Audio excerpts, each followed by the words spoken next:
we have Farrah Payton Snyder, the public relations liaison. And Rocky. Hello, Rocky. All right, so give it up for Farrah.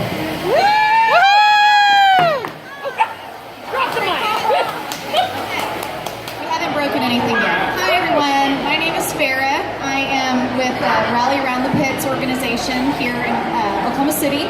They do fundraising for area rescues that are pit bull related, which is ours. I'm with Friends of the Shelter Foundation as well. This is Rocky. We rescued him, it'll be 3 years ago in November. He was found kind of near the airport, surrounded by bags of dead dogs. And we are pretty sure he came from a dog fighting ring. You can see he's got a lot of scars on him. And when we found him, he only weighed about 37 pounds. Had a lot of wounds going on, but he never showed 1 ounce of aggression to any of them. Especially me. I had hot dogs, so we became friends really fast. He came right up to me and leaned that giant head against my chest and decided that he was okay. And now he's found a happy ever after story with Chandel. So he is a wonderful ambassador for the breed, the pit bulls. And one of the reasons I'm here to talk today is about breed-specific legislation, which is, if you don't know, the definition of that is any law that bans or restricts certain types of dogs based upon their appearance, usually because they are perceived as a dangerous breed or type of dog. One scary thing about these laws are that once they are in place, any breed can be added to it. So if they deem a Chihuahua to be a dangerous breed, it could be added. So it doesn't just affect pit bulls. Other animal or other breeds that are considered in the bully breed according to the AVMA are German Shepherds, Pit Bulls, Rottweilers, Jack Russell Terriers, Chow Chows, Spaniels, Collies, St. Bernard, and Labrador, believe it or not. But why are Pit Bulls noted often as dangerous breeds? The popularity. There are more of them across our country than any other. The breeding really needs to stop. And the best way to do that is with spay-neuter and being responsible pet owners. You have to look at the other end of the leash, not the dog. So if you're having a problem with your dog's behavior, reach out to a trainer or behaviorist first. Don't blame the dog. It's you. It's something you're doing wrong. And if you set them up for failure, like if your dog is reactive, this environment at the Pet Expo is the last place you want to bring him or her. Because of all the other dogs here and all the people, this is sensory overload. And this is where they're going to react. My dog Brutus is not here today for that reason, because he would not be friendly. He's a wonderful, sweet, loving dog, but when he sees other dogs like Rocky or little Shih Tzus or anything, he's going to react.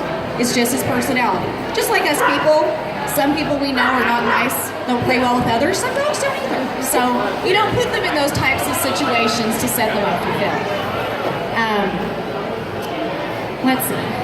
Did you know that most breeds that are more likely to bite and attack are not pit bulls? In fact, they are small and medium-sized dogs like Chihuahuas, Jack Russells, Dachshunds are one of the number one. The reason why you hear more about pit bulls is because of the type of damage that is caused. When you get bitten by a Chihuahua, it's not going to be, tons and tons of stitches, usually, unless you've really made the Chihuahua angry. With pit bulls, they are larger. With Labradors, they're larger. A friend of mine that is a veterinarian, Dr. Patty Manus, was actually bitten in the face by a Labrador that she'd been treating for years. It was unprovoked. She was just doing a simple exam, and it gave her a black eye, and it looked kind of scary for a while. But it was just one of those things, and everyone believes that Labradors have these great even temperaments, and they're just wonderful family dogs, but it's just further proof that any breed can become aggressive at any given time in the wrong kind of situation. So, pit bulls really do get a bad rap. As you can see, Rocky is very vicious and aggressive laying here on the stage. He'll be happy just to be here the rest of the day and not be bothered unless you want to come pet him. He likes to eat. I know I'm talking about you. It's okay. Don't be embarrassed. It's okay. We're proud of you. But believe it or not, at one time I was afraid of pit bulls myself. he was, and then he adopted. I bought into the hype. I listened when I heard all the news stories, and I thought, you know, these dogs are just scary. And then I met Rob, and that changed everything for me.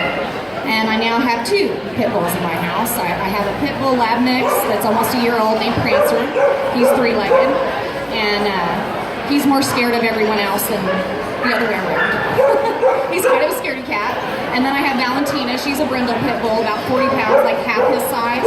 And she too is terrified of everything. If she were here, she'd be hiding behind my chair from everyone, or behind the curtain, as far back as she could get. But it just furthers the point that it's all in how you raise them. It's just like with your children.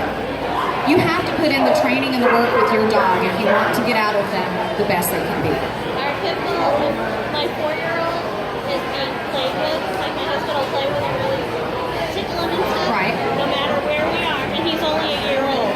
No matter where he is, he comes over and he will put himself between.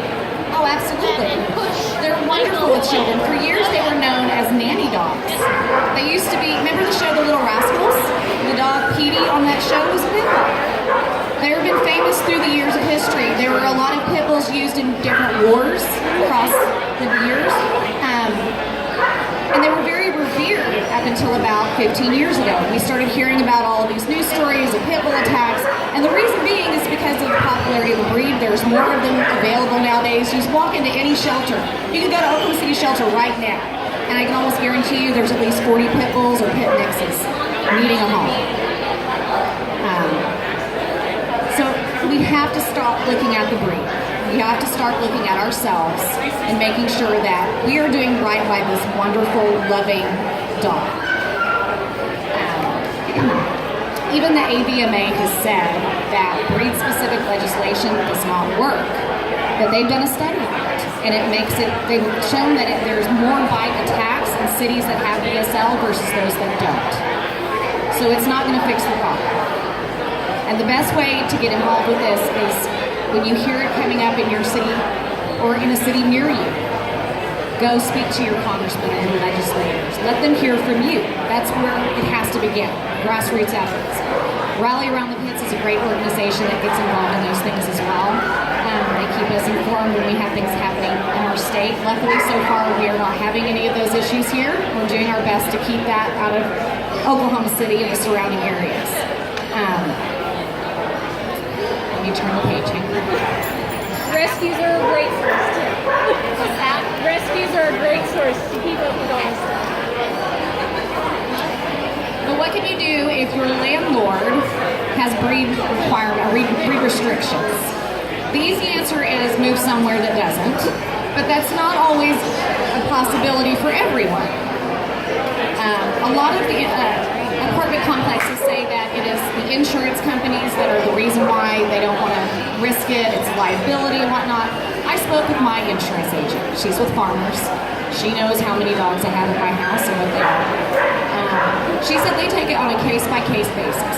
If a dog has no bite history, then they don't even worry about it. So just be honest with your insurance agent, and you shouldn't have that issue. And I'm seeing a turn for the better in our community because I process adoption applications for our rescue weekly.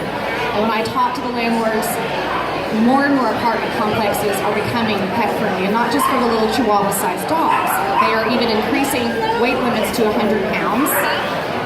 And I'm hearing of more dog parks being built on site at apartment complexes than I ever have before, which is wonderful because the dogs need a place, especially this size dog. He needs to be able to get out and run around, even though he'd be happier in the air conditioning. You do need to run more, Rocky. I'm just saying, you're getting a little tethered. It's okay. Do we have any questions about breed-specific legislation? Does anyone out here in the audience not know what that is? Everybody's aware? Okay. That concludes my talk, unless Kelly would like to come up. Okay. We're all good. Thank you, everyone.